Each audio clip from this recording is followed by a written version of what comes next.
Good morning from Vietnam, and it's raining here in Da Nang, so I thought I might as well edit one of my videos. Now, Vietnam Airlines are aggressively targeting the Australian market with cheap premium fares, so I thought it might be interesting to check them out. So in this video, I'm going to fly from Sydney up to Ho Chi Minh City in a premium economy. So join me and I'll go back in time and I'll show you what it's like. I'm Paul Stewart and I make videos about planes, one train and a massive rocket. This includes trip reports from flights around the world and tours through interesting aircraft in museums. If you're into these types of videos, then please check out my channel and subscribe. First up, it's really great walking past this pathology centre and not having to worry about tests or proof of vaccinations any longer. As you'll see shortly, the airport is packed and everything is returning to normal. Vietnam Airlines check-in desk was in the H section, which was a right turn and then a walk right down to the end of the terminal. Once I got there, the confusion begins as there's no signage for premium economy. From what I can gather, you join the very long and slow economy queue. Thankfully, I have Sky Priority via Delta Airlines, so some of the perks in this video are due to that rather than flying in premium economy, and I'll point those out as we go. Next up is security and customs. Again, due to Sky Priority, I was able to use the first and business class lane, which used to be called the Express Path. Now just a basic premium economy ticket alone won't get you through here.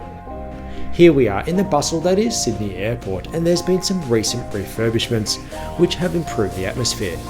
A standard premium economy ticket won't get you any lounge access, although I was allowed into the Sky Team Lounge, which is the same airline alliance as both Delta and Vietnam Airlines, and quite a few others, so I'll show you through there. For those of you who aren't aware of airline status, this is a separate program to the frequent flyer points that you hear of.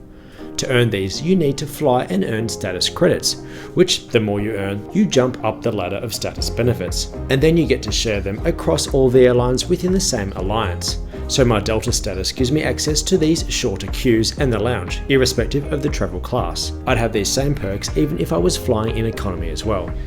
Now about this lounge. This was 10 o'clock on a Monday morning, and here's the breakfast offerings.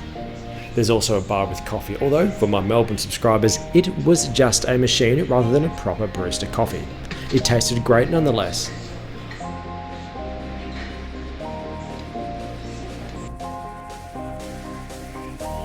I sat down with some brekkie and enjoyed the incredible views of this American airline Boeing 777. After that, I wandered around the lounge, where you'll find a decent selection of chairs, power plugs, great views of the airport apron, and some greenery to lighten the whole place up. Down the end there are these private booths for some quiet time and to make phone calls without interrupting everyone else. There is also this VIP section, which I suspect is there if any SkyTeam airlines introduce first class or have any extra special VIPs on board. There's also showers available, which is great if you're on a long layover, although you'll have to book with staff to ensure that you get in, as there's only 2 of them. This obviously isn't my aircraft, but I'm always blown away by how massive the Airbus A380 is. Earlier this year, I flew on board this aircraft from Los Angeles, and I'll link to that vlog in the video description below. I got a brief glimpse of this Cathay Boeing 747, and it's great to see the jumbo still flying. And here's our aircraft, an Airbus A350-900, with some of the heat coming out of the A380's APU exhaust blurring the view a little. Vietnam Airlines have a fairly modern fleet of wide-body aircraft with 14 A350s and 15 Boeing 787 Dreamliners. In fact, when I booked this flight, it was the Boeing, but changed to an A350 a month before we flew.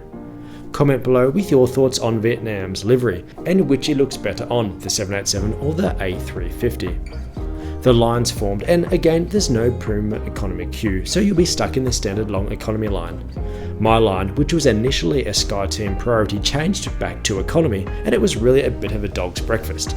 Not the biggest problem facing humanity, but myself and most others around me were as equally confused where to line up. Gate 8 has quite a long aero bridge, and regulars at Sydney Airport will recognise the Ridges Hotel, which offers great views of the airport runway. Followers of my Instagram will see quite a few updates and footage from up here, and check me out on there at Paul Stewart Aviation. The dog's breakfast of boarding continued with a 15 to 20 minute pause here on the aero bridge, and then eventually we got on board. Turning right, you enter into the premium economy cabin with 4 seats in the middle section, which I might add is only 3 seats on the 787, and there are pairs next to the windows. Here is my seat 11 Alpha. Now let's check out this seat in a little more detail. Starting overhead, there's no individual overhead air vents, but I appreciated that the cabin was kept pleasantly cool throughout the flight. There's a coat hanger hook and a 10.6-inch touchscreen with an adjustable angle, and underneath that was a USB port. There's a pocket for stuff and 38 inches of seat pitch. Now the 787s actually have a little more at 42 inches. Now folding out down here is the footrest. Down here are the controls for the lighting and in-flight entertainment if you don't want to use a touchscreen. And in the armrest is a fold-out tray table that I'll show you shortly. Leaning over to the other side are the buttons for the recline and a bit of another footrest down below. Down here there are two universal power plugs to share with your neighbour, and outside is a great view of the Rolls-Royce Trent XWB and wing. And thankfully, unlike Boeing, Airbus have stuck with perfectly functional sliding plastic sunshades. Here's the premium economy amenity kit, which includes a toothbrush, toothpaste, earplugs, eye mask and some socks. There were also these slippers provided. And finally, each seat comes with a pillow and a wrapped blanket for this 6 and a bit hour flight. A cool, moist towel was offered, followed by drinks, which was a choice of water, orange juice and apple juice. Now there wasn't any alcohol offered before takeoff. The doors were closed and we started to back out. As we waited to enter the runway, a Jetstar 787 arrived, flying in the opposite direction from Ho Chi Minh City. And then the other Vietnam Airlines flight arrives for the day from Hanoi, and it's another Airbus A350. I'll stop talking and let you enjoy the takeoff.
After takeoff, these headphones were brought around. It's a little disappointing that they only arrive now, as you can't use the in-flight entertainment while everyone is boarding and you're sitting around doing nothing. Although spoiler alert, it's a good idea to bring your own movies or TV series anyway. After we levelled out a little, lunch was served and I went with the chicken and rice. It tasted fine and was served with a warm bread roll, fruit salad, this cold prawn and potato salad, and chocolate cake for dessert. There was a drinks round and I went with a Creuset Blanc de Blanc sparkling wine, which is served in a plastic cup, which I poured into this little glass thing.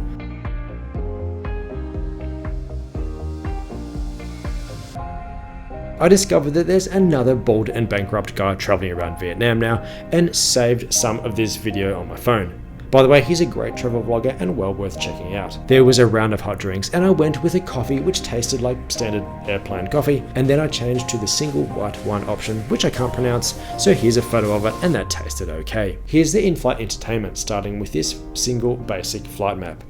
Now sorry about the reflection from the seat behind me, but there's a fairly limited number of movie options and TV series, and the newest movies weren't really all that new. I'd certainly recommend you load your device up with content before you fly, especially if you're continuing on to Europe. Having said that, the hardware was fine with quick responses to the touch input and decent image quality. There was also no Wi-Fi on board either. Now by the way, there's this divider line between the little ledge to avoid any confusion with your neighbour about whose space or drink belongs where. There was another glass of wine and some snacks brought around. Then the fasten seatbelt sign came on and remained on for most of the flight. The problem is that no one takes them seriously, and the service continues, so it's hard to know if it's actually safe to go to the bathroom or not, or should I keep crossing my legs for a little longer. Anyways, after a few hours of waiting, I mischievously snuck into the toilet to relieve the explosion happening down below. It was fine inside, and there was these toothbrushes and other amenities available. There was never any queuing, and I suspect we share these toilets with business class too. But anyway, when they do warn of turbulence for 3/4 of the flight when it's clearly smooth, it just encourages people to ignore the warnings. Another cool cloth was brought around, followed by another meal service. I went with chicken and noodles, which also came with some more fruit salad. The presentation probably isn't brilliant, although that may also be a lingering COVID thing, as I noticed the crew were also all wearing the proper N95 masks too. So maybe once we've completely moved on from COVID, the food may not come out with these plastic or foil covers. This container in the top left remained empty, so I'm not really sure what that was for. 30 minutes before landing, they came around and took the headphones. Now, I'm not sure why, as they're not especially good quality and worth stealing, and it just means that you have to lip read the ending of Jurassic Park. Comment below if you know what actually happens, because I have no idea. Around this time, we started our descent into Vietnam, which provided for some great views. So, how was the flight? Look, for the price, it was great.